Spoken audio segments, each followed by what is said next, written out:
Sarah's heart was hammering against her ribs as she unfolded the ancient letter, and her weak hands shook as she struggled to breathe. When she touched the paper, which had become yellowed over the course of time, it made a crackling sound. She started reading as she was holding her breath. "My most cherished Sarah, the fact that you are reading this indicates that you have finally arrived at the truth, which I have never had the confidence to reveal to you. There was never a single day that went by in which I did not think about you, and there was never a single moment in which I did not want to be back with you. I was unable to make a decision since my departure was not an act of abandonment. Rather, it was an act of survival." Because she was having such a hard time processing the words, Sarah's legs weakened and she slumped upon an old wooden trunk. That night, 6 weeks after our wedding, I was taken while she was scanning the official paperwork that were included inside the package. Her fingers began to shake. Her gaze flew to the documents. They were stamped with government emblems and dated March 1943. The terms "classified" and "Operation Nightfall" were written in strong, menacing lettering on the stamps. What was James's involvement in the situation? It proceeded with the letter. "I was not only recruited, but I was also coerced into participating in an operation that needed me to vanish without a trace. They arrived in the middle of the night to take me away, leaving me with little time to say my goodbyes. I was supposed to be a ghost laboring in the shadows throughout the war, but I was really transported abroad under a new name, Sarah. They made a threat against me. They warned me that if I attempted to get in touch with you, you would be in danger. The idea of running away and challenging them crossed my mind, but how could I put your life in danger?" Sarah couldn't catch her breath, the age of 70. The whole time, she had been under the impression that James had just disappeared, probably dead. On the other hand, he had been alive, concealed in plain sight while laboring in the shadows. After the war, I was informed that I would never be able to go back. There was no trace of my records left. My name was hidden deep among official documents. However, I have never stopped loving you, and I have never stopped hope that you would discover this one day. I hid this letter in the only location I thought you may check at some point in the future, which was the house that we worked on together." As Sarah flipped the last page, her eyesight became hazy due to the tears that she was experiencing. "My prayer is that you will be able to forgive me in your heart. Even though I am not here, I wish that you have had a joyful and successful life. On the other hand, Sarah, if you ever want to locate me, you should search for the name Jonathan Graves. This is the name that they gave me. It is the name that I was compelled to take on." While Sarah's pulse was beating, she clung to the letter tightly to her chest. It was Jonathan Graves. Although the name had no significance for her, it was a hint that provided her with a glimmer of hope in the midst of the darkness that had engulfed her for 70 years. An instantaneous fire of resolve raged inside her. Despite the fact that she was 93 years old, she did not believe that her hunt was over. Sarah, who had just experienced a revitalized feeling of purpose, grabbed for her phone and launched a search engine. It was Jonathan Graves. The moment she started typing, her fingers were hovering over the keyboard. Had James not passed away yet, it was possible that he had led a life apart from hers. Was there still a chance that we might locate him? While Sarah waited for the results to load, she held her breath. And then her heart came dangerously close to stopping. It was an obituary that was shown on the screen. It was Jonathan Graves, reportedly died 3 months ago. There was a chill in Sarah's fingertips. She had made such a close call only 3 months beyond the deadline. On the other hand, before she could allow herself to become hopeless, her eyes caught a particular feature in the piece. Leaving behind 1 son and 2 grandkids as survivors, Jonathan James was a member of a family. As soon as it happened, Sarah realized that her quest was not yet complete. Despite the fact that she had lost James for good, she had discovered something that was just as significant: the truth. Additionally, it is possible that she might discover a portion of him that is still alive and well in the faces of his children and grandkids.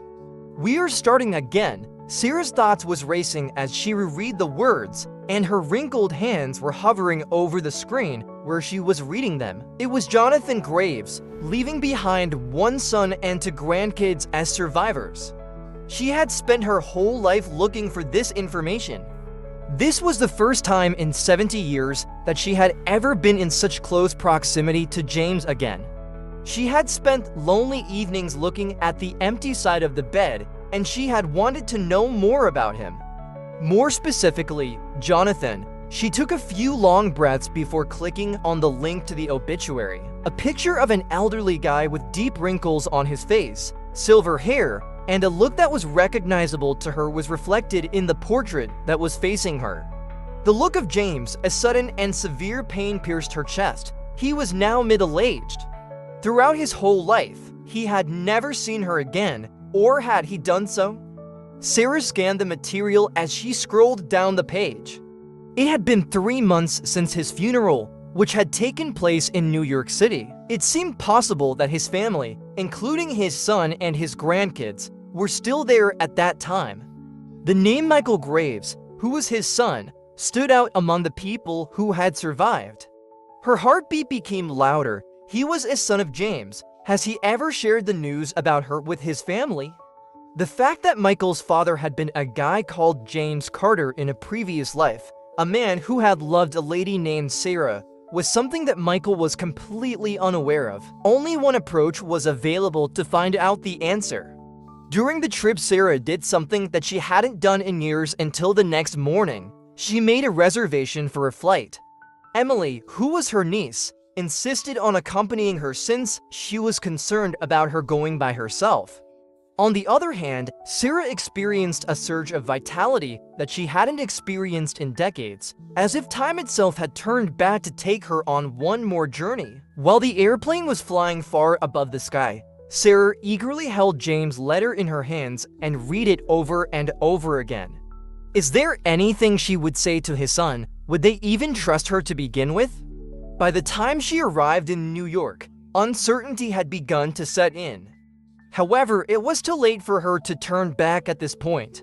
Attending to the location that was listed in the obituary had brought them to a peaceful street in the suburbs that was bordered with trees. When they arrived at the home, which was a simple 2-story structure, Sarah's pulse began to race. What would happen if they refused to let her in? What if James had never mentioned her before, and she was nothing more than a specter from a time ago that he had long since forgotten? However, it was necessary for her to be aware. She was able to ascend the stairs of the porch with Emily's assistance and then rang the doorbell. After a little interval of time, the door was opened. She was confronted by a guy who was in his late 50s. His blue eyes were keen, and they were James's eyes. He had a friendly but cautious smile on his face, inquiring, "Am I able to assist you?" It was a lump in Sarah's throat, and she swallowed it. It was James's kid doing this. "This is James." Her voice was quiet as she inquired, "Are you Michael Graves?" His brow became wrinkled. "Yes, I am," she said. "How about you, then?" She took a big breath, and her voice was shaking as she said, "I am Sarah Carter," she informed me. She paused, holding the letter tightly in her hands while she did so. The phrase, "I was your father's wife," there is no sound. The look on Michael's face changed from one of perplexity to one of astonishment, and then eventually to one of comprehension. "Come in," he said in a low voice. When they entered the house, Sarah and Emily were seated in the living room opposite Michael. Pictures of James, some of which were older but still recognizable as him, were hung on the walls. There were photographs of Michael, of his own children, and of a life that Sarah had never been a part of while she was involved. Michael received the letter from her directly. "It was your father who sent you this. It was written by him 70 years ago, but I didn't come across it until yesterday." In complete quiet, Michael read. As he finally glanced up, the sparkles in his eyes were noticeable. He hushed. I knew as he spoke, although it wasn't everything, I was aware that my father was concealing something. His history before to the war was never discussed in any detail by him. There were times when he seemed immersed in his own thoughts, as if he were being plagued by something or someone. Sarah's breath was taken away. He inhaled deeply and exhaled slowly. One day, when he was ailing and nearing the end of his life, he uttered a name. He gave her a glance. "I am Sarah." Her eyes welled up with tears. She was someone he had never forgotten. Michael grinned and wiped his face with his hand. "It is my belief that he would have desired for you to locate us." All of the tales, recollections, and relationships that occurred in the days that followed were a haze. Sarah was thrilled to see the lady their father had loved so long ago, and Michael and his family greeted her with wide arms the moment she arrived. 70 years had passed since Sarah had last experienced the sensation of being alone.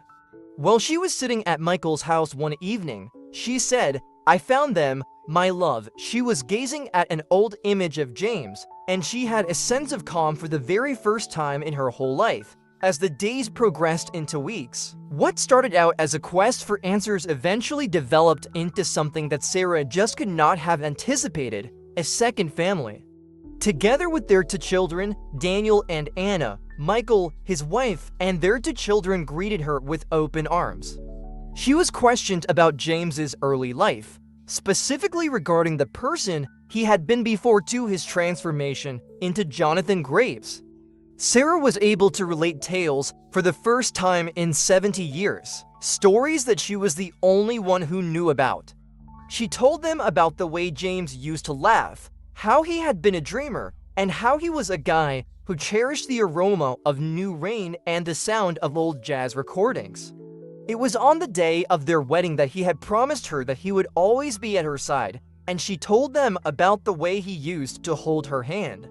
In exchange, they shared with her the details of the life that he had constructed after the war. In the past, he had been a calm and affectionate parent. He described how he had worked as an engineer and how he had spent hours caring to his garden while he was contemplating something. And how, even in the latter days of his life, he had refused to let go of an old image of her that was faded and damaged. Michael posed the question to his friend on a chilly morning: "Would you like to see his grave?" There was a pause here. She believed that James had been lost to the passage of time, therefore she had spent 70 years looking for him. It was both terrible and important to be there in front of his grave at this moment in order to say farewell. She embarked on the voyage with Michael and Emily at her side from the beginning. The atmosphere at the cemetery was peaceful, and the air was thick with the aroma of pine and moist ground. Upon getting closer to the headstone, Sarah found that her breath became trapped in her throat. 1921 to 2023, the years of Jonathan James Graves' father, friend, and husband who is much loved his spouse. Her knees on the verge of giving out, putting his hand on her shoulder, Michael greeted her. He whispered he never remarried, and he was right. In his own unique way, "I believe that he was always waiting for you," she said. Hannah's eyes welled up with tears as she cried. She got down on her knees and ran her fingertips over the letters that were carved. She hushed, "Oh, my love," as she spoke. "I was able to locate you." In the evening, Sarah was seated at the kitchen table of Michael's home with an old piece of paper in front of her. Once she had taken a few deep breaths, she reached for a pen and started writing. "James, my most beloved, in spite of the fact that you departed 70 years ago, I have never stopped seeking for you. I had spent my whole life looking for something, but I had no idea that you had been looking for it as well in your own way, in the pauses that occurred between moments. You have my forgiveness, my affection. This is now clear to me. Even though we were unable to spend a lifetime together, I was able to discover something priceless about your family. People are nice and they carry bits of you in their laughter, in their friendliness, and in the eyes that they look at you with. The more time we had, the better. On the other hand, I want you to know that I am finally at peace. I was correct about one thing, and that is that our love has never diminished. Even after all these years have passed, it is not going to happen. Have a rest, my dear James. I am at last able to locate my way back home, At the same time that her hand was shaking, she folded the letter and brought it in close proximity to her chest. When she woke up the next morning, she laid it at James's grave. In addition, Sarah managed to grin through her tears as the sun rose, painting the sky with a palette of gentle pinks and golds. In 70 years, she had finally reached a point when she was no longer looking for them. Someone had located him. And as a result of her actions, she had rediscovered who she was. It is over.